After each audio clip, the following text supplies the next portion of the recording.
राजकारणात आहेत, आमदार मंत्री राहिले दीर्घकाळ, त्याच्यामुळे त्यांनी त्याच्याबद्दलची स्पष्ट भूमिका मांडली. बाकी मी आणि प्रफुल्लभाई आम्ही होतो, आमचे काही वेगळे विषय होते, त्या विषयावरती आमची चर्चा झाली. त्याच्यानंतर मग प्रफुल्लभाईंना जायचं होतं परदेशामध्ये, त्याप्रमाणे ते गेले. याबाबतची राष्ट्रीय अध्यक्ष सुरेंद्र पवार यांना माहिती दिली गेली आणि त्यांना माहिती न देता नाही, हा प्रश्न पक्षांतर्गत आहे, त्याच्यामध्ये काही दुमत असं काही कारण नाही. आम्ही बहिणी आमच्या राष्ट्रीय अध्यक्ष आहेत, ज्या वेळेला ज्या बाबी बहिणींच्या माहितीकरता सांगणं आवश्यक आहे ते नियमितपणाने आम्ही सांगत असतो. आमचा संवाद ट्युनिंग अतिशय उत्तम आहे. ज्या पद्धतीने दादांच्या जवळ माझं नातं गेले 35 वर्षाचं दूर राहिलं, ट्युनिंग अतिशय उत्तम पद्धतीने होतं. सर्वच गोष्टी आम्ही परस्परांच्या जो बोलत होतो अशातला का भाग नव्हता. पण मी काय करतो आहे, मला काय वाटतं आहे हे सहजगत्या दादांना समजत होतं. दादांच्या मनामध्ये काय, मला काय करायचं आहे हे मलाही त्यावेळेला कळत होतं. त्याच पद्धतीचं ट्युनिंग बहिणींच्या आणि माझ्यात आहे. तर कुठलाही गैरसमज कोणाच्याही मनामध्ये आणण्याचं काही कारण नाही, उद्भवतच नाही.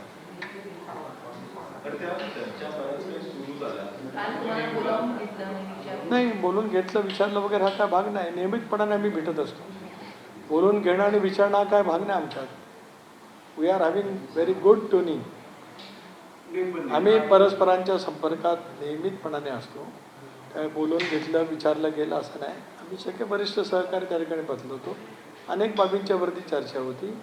2 दिवस पूर्वी सोमवारीसुद्धा आम्ही भेटणार होतो, परंतु बहिणी त्याला बारामतीला गेल्या. बारामतीवरून सुद्धा त्यांचं माझं बोलणं झालेलं होतं. त्याच्यानंतर दुसऱ्या दिवशी मंत्रिमंडळाची बैठक होती. मंत्रिमंडळाच्या बैठकीला आल्या त्यावेळेला सुद्धा त्यांचा माझा फोन झाला होता, संपर्क झाला होता. त्यामुळे तशा पद्धतीचं काय असण्याचं काही कारण नाही.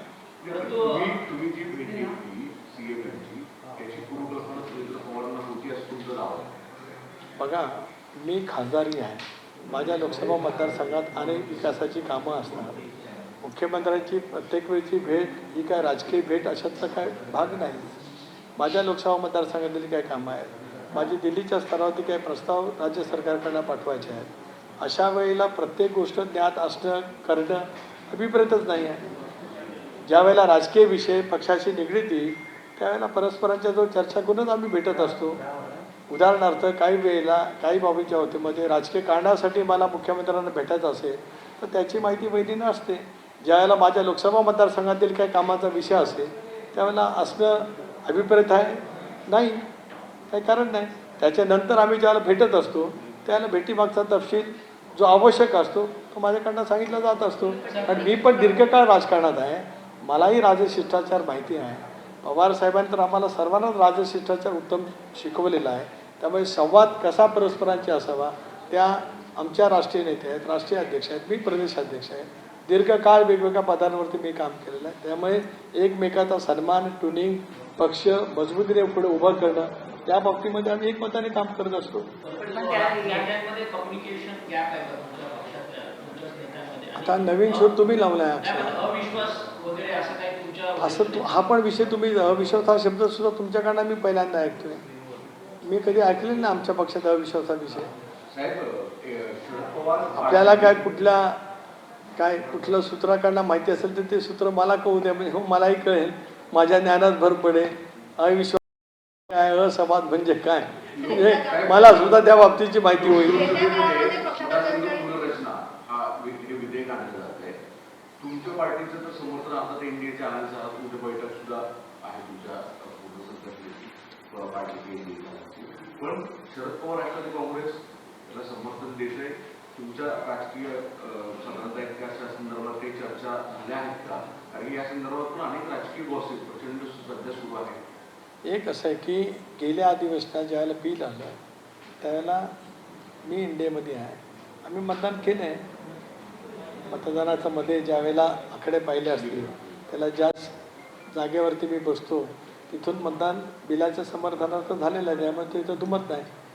आदरणीय पवारसाहेबांच्या पक्षाने बिलाला समर्थन द्यावं की न द्यावं हा त्या पक्षाचा नेतृत्वाचा भाग आहे. काल संसदीय नेत्या सुप्रियाताई सुळे यांनी त्या संदर्भातलं वक्तव्य केलेलं आहे. त्यांचा पक्ष आहे, त्यांचा त्या संदर्भातली जी काय भूमिका आहे उलट त्याने त्याच्यातलं जे मी मांडलं ते ऐकलं आपल्या वाहिन्यांच्या मार्फत, की त्या UPAच्या नेत्यांशी चर्चा करणार आहेत, एक बिल आल्याच्यानंतर त्याच्यात काय नेमका अंतर्भाव आहे ते बघणार आहेत आणि 24 तासात त्यांची भूमिका ते मांडणार आहेत. त्यामुळे त्यांची भूमिका स्वतंत्रपणाने मांडण्याचा जो अधिकार आहे त्यामध्ये ते मांडतील. ताई आज चौथ्यांदा सभागृहात आहेत, उत्तम संसदपटू आहेत आणि पक्षाची भूमिका घेण्याची क्लॅरिटी त्यांच्या नेतृत्वाकडे आणि त्यांच्याकडे आहे. मग या सगळ्या गोष्टीचा अनुषंगाने परत प्रश्न उपस्थित होतात की बिटवीन द लाईन ते काल सांगत होते की कन्सिडरिंग आम्ही करू 50% जर त्या बिलमध्ये संदर्भातला जागांचा लोकसंख्ये न्याय असेल तर अशा परिस्थितीमध्ये परत एकदा चर्चा सुरू होती की राष्ट्रवादी काँग्रेस म्हणजे शरद पवार राष्ट्रवादी काँग्रेस की तुमच्या सोबत येईल किंवा इंडियाला सपोर्ट करेल. तर याबाबतची तुमचं स्टँड काय आहे? नाही, याबाबत काही चर्चाच नाही. बिलाला समर्थन करणं म्हणजे एनडीएमध्ये येणं असं होत नाही. अनेक बिलं एकमताने पास होतात आत्ताही सभागृहामध्ये. याचा अर्थ UPA काय एनडीएमध्ये विलीन झाली का? तर नाही. काही बिलं ज्यावेळेला देशाच्या व्यापक हिताच्या दृष्टीतून महत्त्वाची असतात ती बिलं एकमताने पास होतात. 14 सालापासून मोदी साहेबांच्या नेतृत्वाखाली देशामध्ये सरकार आल्यापासून बरीपैकी बिलं ही एकमताने पास झाले. काही बिलांच्या बाबतीमध्ये संयुक्त चिकित्सा समितीकडे जात असतं, जॉईंट सिलेक्ट कमिटीकडे जात असतं, त्याच्यातही सर्व पक्ष असतात आणि जॉईंट सिलेक्ट कमिटीकडून एकमताने आलेली बिलं सुद्धा एकमताने पास होतात. त्याच्यामुळे बिलाला समर्थन मग एनडीएमध्ये सहभाग या दोन बाबी भिन्न आहेत. एक दुसरा पण प्रश्न विचारला की त्यांचा दुसरी राजकीय भूमिका काय, तर ती एकदा ते नेतृत्व इतकं सक्षम असल्यामुळे त्याची स्पष्टता त्यांच्याकडनं मिळेल. स्पष्टता मिळाल्यानंतरच तुमची त्याच्यावर भूमिका आहे. स्वाभाविकच आहे. एक कसं आहे की वारंवार स्वर्गीय दादा असतानाच विलिनीकरणाच्या चर्चा झाल्या. विलिनीकरणाच्या चर्चेचा अंतिम टप्प्यापर्यंत पोहोचल्या. मी अनेक वेळेला म्हटलं मला माहिती होतं, पण दुर्दैवाने दादांचं निधन झाल्याच्यानंतर विलिनीकरणाच्या चर्चेला पूर्णपणाने विराम मिळाला. काही दिवसापूर्वीच साहेबांच्या पक्षाची राज्य पातळीवरची बैठक झाली. त्यावेळेला कार्याध्यक्ष म्हणून सुप्रियाताई असतील, पक्षाध्यक्ष म्हणून शशिकांत शिंदे असतील, त्यांनी स्पष्टपणे सांगितलं की आता विलिनीकरणाच्या चर्चेला पूर्ण विराम आहे. ही भूमिका स्पष्टपणे त्या ठिकाणी मांडली गेली. त्यामुळे नव्याने काही ती चर्चा कुठे सुरू झालेली नाही. सुरू झालीच तर मग तो विषय, पण आज तरी कुठे सुरू झाल्याचं चित्र नाही. नारा असेल का किती त्यांचा जरी सरकारमध्ये येण्याचा प्रयत्न असेल किंवा तुमच्या मार्फत येण्याचा प्रयत्न असेल, अर्थात एकत्रित राष्ट्रवादी, तुमचं स्टँड काय असणार? एकला चलोरेचा जी भूमिका अजून कुठे सुरुवातच नाही झाली तर त्याच्याबद्दल प्रतिक्रिया देण्याचं काही कारणच नाही ना. ज्या गोष्टीची सुरुवातच काय झालेली नसेल तर त्याच्यात काय प्रतिक्रिया देणार? ती मी मगाशीच यांच्या प्रश्नाला उत्तर देताना सांगितलं की तशी सुरुवात झाली तर मग चर्चा करणं आवश्यक राहील ना. तशी काही सुरुवातच नसेल तर काय? पूर्णविराम कोणी दिलाय तर तिकडून एक पूर्णविराम कोणी दिलाय तर तिकडून दिलाय. आम्ही तर काय सुरुवातच केली नव्हती. कारण दादा असताना दादाच आमचे राष्ट्रीय नेते, जो दादांनी निर्णय घेतला असता त्या निर्णयाचं पूर्णपणाचं समर्थन आम्ही सर्वांनीच मोकळेपणाने एकमताने निश्चितपणाने त्या ठिकाणी केलं असतं. आता वहिनी आमच्या एक भाग तशी ज्या वेळेला चर्चा येईल त्यावेळेला मग माझं मत मांडीन ना. जी चर्चाच नाही त्याच्याबद्दल आज मत मांडून घाई कशाला करू? मला 40 वर्षाच्या प्रदीर्घ अनुभवाच्यामुळे कधी काय घाई करावी, कधी काय मतप्रदर्शित करावं तेवढं ते नक्की कळतं ना. ज्या वेळेला चर्चेचा सूर कुठेतरी निघेल त्यावेळेला माझं मत काय, आज माझं मत काय ते माझ्या मनात नक्की आहे. मला आज सांगण्याचं काही कारण नाही. समजा ते नसेल तर सांगून काय करू? तुम्ही म्हणालात की चर्चा या त्यांच्याकडून थांबवलेल्या आहेत. तुम्ही म्हणालात की चर्चा या त्यांच्याकडून थांबवल्या गेलेल्या आहेत. त्यांच्याकडून जर प्रस्ताव आला तर या सगळ्या अनुषंगाने अनुकूल असाल का? मी तेच म्हटलं की येणारच आहे की नाही प्रस्ताव याचीच माहिती नाही. तर मी अनुकूल आणि प्रतिकूलचा विषय काय येतो? सभागृहामध्ये ज्याला मतदान होतं अनुकूल आहे का अनुकूल त्याने हात वर करा, प्रतिकूल आहे का त्यांनी प्रतिकूल हात वर करावं, असं सभागृहात होतं. तसं काही नाही आहे इथे. इथे एकेकाळी आम्ही सर्वांनी एकत्रित काम केलं. एक दादांच्या नेतृत्वाखाली आम्ही स्वच्छपणाची भूमिका घेतली की बहुजन समाजाचा व्यापक हित साधत असेल तर चव्हाण साहेबांनी जो विचार दिला तर त्याच्या अनुषंगाने आम्ही NDAमध्ये सहभागी झालो. महाराष्ट्रातल्या जनतेने त्याचं स्वागत केलं. आता मुद्दाला विलीन करण्याचा तो दादा असताना चर्चा झाली, मी त्याच्याबद्दल होही म्हटलं, पण दादांच्या दुर्दैवी निधनाच्या नंतर तिथे इक्वेशनच सगळी बदलली. मधल्या काळामध्ये एक प्रकारचा गंभीर सुरू आहे. भेटला परवा त्यावेळेस प्रफुल्ल पटेलसोबत होते, जयंत पाटील आले होते. अर्थखाता अद्यापही तुमच्याकडे नाही आहे, त्यामुळे त्या सगळ्या संदर्भात हे बघा, पुन्हा मी सांगतो, जयंत पाटलांची आमची तिथे भेट झाली नाही. त्यामुळे जयंत पाटील आले, आम्ही दोघे गेलो आणि अर्थखाताची चर्चा झाली. हे कुठलं तर्क मला काय कळलंच नाही. म्हणजे राष्ट्रवादीला जयंत पाटलांचा काय संबंध? एक मिनिट, जयंतरावचा काय संबंध? जयंतरावनी त्यांची भेट कशा कारणासाठी झाली स्पष्ट सांगितलं. जयंतराव सुद्धा वरिष्ठ नेते आहेत, ते सुद्धा एकत्रित राष्ट्रवादी काँग्रेस पक्षाचे दीर्घकाळ अध्यक्ष राहिले, राज्याचा अर्थमंत्री त्यांनी दीर्घकाळ मांडलेला आहे, अनुभवी नेते आहेत, एक स्वयंभू नेते आहेत. त्यांनी त्यांची भूमिका मांडली. तर आमच्या भेटीचा आणि जयंतरावांच्या भेटीचा दुरान्वेही काडी मात्र काही संबंध नाही. मधल्या काळामध्ये राहता राहिला प्रश्न माझ्यापुरता. मी मगाशी स्पष्टपणाने सागरजींच्या आपल्या यांच्या प्रश्नाला उत्तर देताना सांगितले की माझी भेट माझ्या मी वेळ आदल्या दिवशी पण मागितली होती, पण आदल्या दिवशी त्यांची कोर कमिटीची बैठक होती म्हणून ते शक्य नाही झालं. प्रफुल्लबाईंनी त्यांच्याकडचे काही मुद्दे होते त्याच्यावरती ती वेळ मागितली होती. ते योगायोगाने प्रफुल्लबाई का आले तर त्यांना रात्री मध्यरात्री ते बाहेर जाणार होते म्हणून ते आले. परवाच्या दिवशी 2 दिवसांपूर्वी जो नोटिसीचा मुद्दा आला होता त्याच्या संदर्भामध्ये काही चर्चा झाली की त्या नोटीसला उत्तर देण्याचं काही ठरले? काल आम्ही जरूर त्या विषयावरती चर्चा झाली. आता मी पण दिल्लीत असेल, पार्थ पवार पण दिल्लीत असेल, कारण अधिवेशन सुरू होत आहे. प्रफुल्लबाई पण दिल्लीत असतील सोमवारपासून. त्यावेळेला या विषयावरती आम्ही दिल्लीमध्ये चर्चा करू. काल या विषयावरती कोर कमिटीमध्ये चर्चा झालेली आहे. मुख्यमंत्र्यांसोबत काही चर्चा झाली का? मुख्यमंत्र्यांच्या बरोबरती एकत्रितपणाने वहिनींच्या नेतृत्वाखाली आम्ही भेटणार आहोत. अनेक बाबींच्या वरती मुख्यमंत्र्यांच्या जो आम्हाला चर्चा करायची आहे त्या अनेक विषयांच्या मध्ये अनेक बाबींमध्ये अर्थ विभाग हा सुद्धा त्याच्यामध्ये आहे. मधल्या काळामध्ये NDA सोबत राष्ट्रवादी काँग्रेस शरदचंद्र पवार पक्षाला अशा राजकीय वर्तुळात जोरदार चर्चा सुरू झाल्या आणि त्याच्यावर मुख्यमंत्र्यांनी एक महत्त्वाचं स्टेटमेंट केलं की नवापक्ष आम्ही सोबत घेणार नाही, आमच्यासोबत जे आहेत त्यांना सोडणार नाही आणि शरद पवारांची राष्ट्रवादी सोडणार नाही.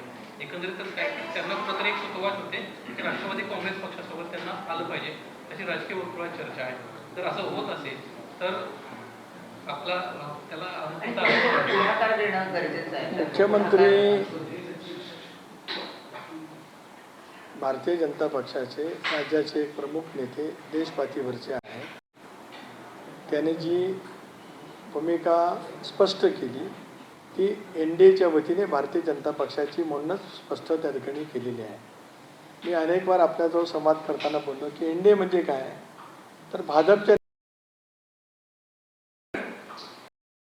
समविचारी सहभागी झालेले पक्ष म्हणजे NDA.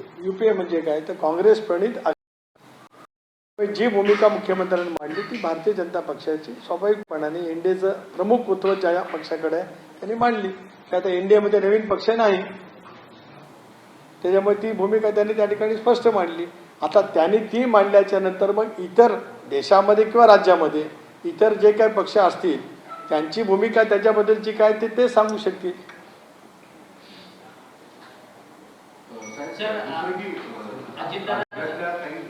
संघटनात्मक बदल पुढच्या काळात होईल असं एक जोरदार चर्चा आहे आपल्या पार्टीमध्ये. प्रदेशाध्यक्ष आपण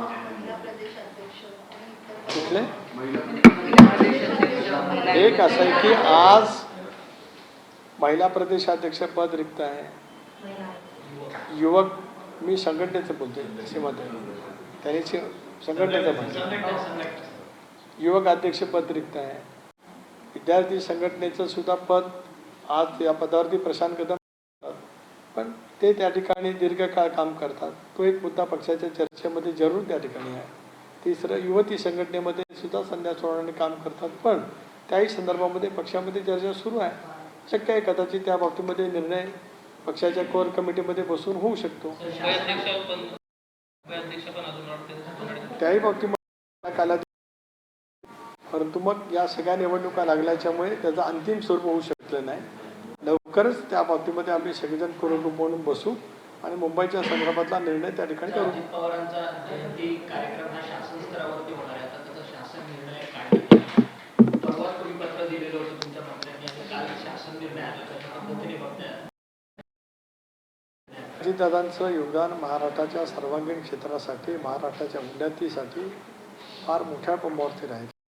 मी राज्याचे मुख्यमंत्री देवेंद्रजी फडणवीस, उपमुख्यमंत्री एकनाथराव शिंदे, वहिनी संबंधित आहेत, पण वहिनी आमच्या उपमुख्यमंत्री आहेत आणि साऱ्या मंत्रिमंडळाचे अतिशय मनापासून प्रदेश राष्ट्रवादी काँग्रेस पक्षाचा अध्यक्ष म्हणून आणि दादांचा अनेक वर्षाचा एक निकटचा सहकार्य म्हणून ऋण व्यक्त करतो की दादांनी जे काम, जे योगदान महाराष्ट्राच्या प्रगतीसाठी दिले त्याचा आदर आज सरकारच्या माध्यमातून त्या ठिकाणी होतो आहे. म्हणून संबंध राज्यभरात शासकीय कार्यालयामध्ये, निमशासकीय कार्यालयामध्ये दादांची जयंती त्या दिवशी साजरी होते आहे. आम्हा सर्वांच्यासाठी तो क्लेशकारक, वेदनाकारी क्षण आहेच. नेतृत्वाने केलेलं काम अभिमानास्पद आहे. याचा सुद्धा आम्हाला सर्वांनाच एक वेगळ्या भावना आमच्या प्रत्येकाच्या मनामध्ये आहे. अजितदादांचा तुम्ही जयंती उत्सव सर्व राज्यभर साजरा करणार आहे तशा पद्धतीचा कार्यक्रम आमदारांना सुद्धा दिला आहे. परंतु आमदारांची, तुमच्या पक्षातल्या आमदारांची नाराजी पाहायला मिळते की तुमच्या पक्षातल्या नेत्यांकडनं असे निर्णय दिले गेलेले आहेत या जयंती कार्यक्रमामध्ये की अजित पवारांचा एकच दुसऱ्या संघात बॅनरवरती लावावा, त्याचे जिओ टॅगिंग करावे वगैरे अशा पद्धतीचे काही निर्णय पक्षातल्या नेत्यांकडनं देण्यात आलेले आहेत. नाही, या संदर्भामध्ये आमदार, माजी आमदार, खासदार यांची एक एकत्रित बैठक मंत्र्यांच्या सहित देवगिरी बंगल्यावरती 15 दिवसापूर्वी झाली. ॲट लेंथ आम्ही चर्चा केली. मी स्वतःच दादांच्या जयंती दिनाच्या निमित्ताने सप्ताह जो काही साजरा केला जाणार आहे त्याच्या कार्यक्रमाची चर्चा आम्ही पक्षांतर्गत त्या बैठकीमध्ये केली. त्याप्रमाणे माझं जे काही पक्षाचा अध्यक्ष म्हणून सगळ्या जिल्हाध्यक्ष, आमदार, माजी आमदार, पक्षाचे उमेदवार यांना जे पत्र जायचं आहे त्याचा मसुदा शिवाजीरावांनी तयार करून दिला होता, ते गेलेलं आहे. प्रत्येकजण अतिशय आपुलकीने, श्रद्धेने दादांच्या संदर्भातलं जयंतीचा कार्यक्रम 7 दिवस त्या ठिकाणी आपापल्या मतदारसंघात आणि राज्यभरामध्ये त्या ठिकाणी होणार आहे. त्याच्यामुळे काय तुम्ही म्हटलं तसं टॅगिंग वगैरे काही नाही. ठीक आहे, काही वेळेला आपण एक दादाचा एक फोटो असा आहे की जो प्रत्येकाला दादा समोर जात असं वाटत असतं.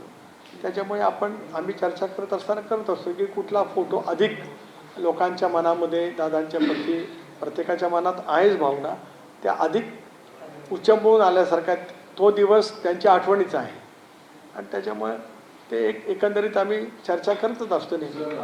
सोनम वाहतूक सध्या सर्वोच्च न्यायालयाने लवासा प्रकरणाच्या संदर्भामध्ये जी याचिका केली होती त्याच्यामध्ये प्रामुख्याने थेट आरोपी म्हणून ज्यांना केलं होतं की शरद पवार असतील, सुप्रिया सुळे असतील आणि अजितदादा असतील, त्या तिघांमध्ये कुठलेही आरोप सिद्ध न होता आरोप करणं चुकीचं असं म्हटलंय कोर्टाने आणि ती FIR दाखल करावी अशी स्वरूपाची मागणी होती. ती देखील याचिका फेटाळलेली आहे. एक मोठा दिलासा मानला जातो. या सगळ्या प्रकरणाच्या या संबंध कायदेशीर बाबीमध्ये मी एक साक्षीदार होतो, घटक होतो. मुंबई उच्च न्यायालयाने सुद्धा याच पद्धतीने ती याचिका फेटाळलेली होती पूर्णपणे. आणि त्याच्यामध्ये श्रद्धेय साहेब, आदरणीय दादा, स्वर्गीय दादा, सुप्रियाताई आणि मग इतर काही त्यांनी त्यावेळेला सुद्धा केलेलं होतं आणि सर्वोच्च न्यायालयाच्या मुख्य न्यायमूर्तींनी ती फेटाळलेली होती. त्यानंतर ती सर्वोच्च न्यायालयामध्ये सुद्धा गेली. त्यातलं मेरिट हे शून्य होतं. केवळ द्वेषातूनच त्या पद्धतीची ती भूमिका घेतली गेली होती. पण या देशातील न्यायव्यवस्था किती मजबूत आहे हे आपल्याला त्या निमित्ताने पाहायला निश्चितपणाने मिळालेलं आहे. कारण लवासा आत्तापर्यंत संबंध राज्यात, देशामध्ये ज्या थंड हवेची ठिकाणं किंवा हिल स्टेशन आपण म्हणतो की ब्रिटिशांनी शोधलेली होती. साहेबांच्या मनामध्ये त्यावेळेला जे होतं ते त्यांच्या पुस्तकामध्ये त्यांनी नमूद केले. साहेबांनी जी बाब केली ती त्यांना जन माझे सांगाती या पुस्तकात त्याने एक पॅरा लिहिलेला त्याच्यावरती. मला असं वाटतं ते याचिकेमध्ये त्या पॅराचा उल्लेख पण याचिकाकर्त्यांनी केला होता. कारण मी अनेक वेळेला या चर्चेमध्ये असल्यामुळे मला त्याच्यातले ज्ञात आहे. तर ते आज बरं झालं की या देशातल्या सर्वांगीण प्रगतीचा विचार ज्या पद्धतीने साहेबांनी, दादांनी केला त्याबद्दल काही वेगळ्या पद्धतीचे जे काही विचार न्यायालयामध्ये काढण्याचा प्रयत्न केला गेला त्याला पूर्णविराम मिळाला. सोनम वांगचूक सध्या दिल्लीमध्ये आहे. बंगल्यांसंदर्भात एक प्रश्न निर्माण होतो. त्यामुळे आता सचिन अहिर आले, त्याबरोबर एक कसं बाबाजी असतील बंगले मिळत नाहीये अशा पद्धतीची चर्चा सुरू आहे. तो काय भाग माझ्याशी नाही, माझा भाग संघटनेचा आहे. धन्यवाद धन्यवाद धन्यवाद धन्यवाद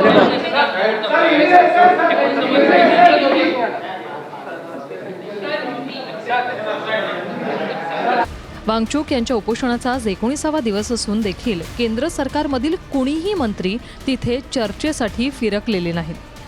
दरम्यान वांगचूक यांच्या उपोषणाला देशभरातून पाठिंबा वाढतोय. अनेक सेलिब्रिटी आणि विरोधी पक्षाचे नेते वांगचूक यांची भेट घेण्यासाठी आंदोलनस्थळी येत आहेत. याच मुद्द्यावरून राज ठाकरेंनी एक पोस्ट केली आणि केंद्र सरकारवर निशाणा साधलाय. राज ठाकरे काय म्हणाले पाहूया. सोनम वांगचूक यांच्या तब्येतीच्या ज्या बातम्या ऐकू येत आहेत त्या निश्चितच काळजीत टाकणार आहेत. श्रीरामाची तिजोरी लुटली जात असताना शांतपणे बघणाऱ्या सरकारला नागरिकांच्या आंदोलनाने काय फरक पडणार. चांगल्या मुद्द्यासाठी उभ्या केलेल्या आंदोलनाला चिरडणं, आंदोलनकर्त्यांच्या शरीराचे हाल करणं सरकारला सहज सोपं आहे. सोनम वांगचूक यांच्याबद्दल एकेकाळी भारतीय जनता पक्षाला आस्था होती.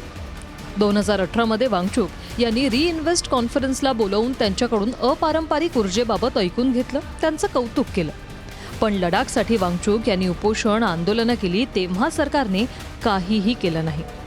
आता नीटमधील गोंधळावरून मंत्र्यांची हकलपट्टी करा, परीक्षांमध्ये पारदर्शकता आणा हीच वांगचूक यांची मागणी. व्यापम घोटाळ्यापासून ते परीक्षांचे पेपर्स फुटणे हे भाजपच्या काळातच होतंय. सगळ्या यंत्रणांना हाताशी धरून आलेली अमर्याद सत्ता आहे. यामुळे सत्ताधारी निर्ढावल्यासारखे वागत आहेत. आम्हाला कोणी प्रश्न विचारायचे नाही हा एक वेगळाच मात सध्या भाजपला आला आहे. राजकीय किंवा निवडणुकांचा स्वार्थ नसेल तर हे सरकार कुठल्याही आंदोलनाकडे बघणार नाही. राजकीय स्वार्थ नसेल तर सरकार कायम आंदोलनकर्त्यांना देशद्रोही ठरवणार, काहीतरी घातपात असल्याच्या शक्यता पेरत राहणार. पण या असल्या कुजबूज मोहिमांवर आणि यंत्रणांच्या जोरावर तर या सत्तेचा डोलारा टिकलाय. सध्या नेहरूंपेक्षा किती जास्त दिवस मोदी पंतप्रधान पदावर बसलेत याचा आनंद व्यक्त केला जातोय. पण किती दिवस पंतप्रधान पद या आकड्यापेक्षा किती ठाम भूमिका घेऊ कृती केलीत या आकड्याला अर्थ आहे. कृती केली तरच पुढची पिढी लक्षात ठेवेल, नाहीतर ज्याने देशाच्या हातात काही पडत नाही तो आकडा काय कामाचा. नीट परीक्षेच्या घोळामध्ये पंतप्रधान मोदींनी लक्ष घालायला हवं ही विनंती. आम्ही राजकीय पक्ष म्हणून पूर्ण शक्तीने या आंदोलनाच्या आणि लोकभावनेच्या पाठीशी. सोनम वांगचूक यांच्या प्रकृतीबाबत दिल्ली हायकोर्टाकडून चिंता व्यक्त करण्यात आली आहे. सरकारला दररोज वैद्यकीय देखरेख ठेवण्याचे निर्देश दिल्ली हायकोर्टानं दिलेत. वांगचूक यांच्या आरोग्याबाबत नियमितपणे लक्ष ठेवा. दिल्ली हायकोर्टानं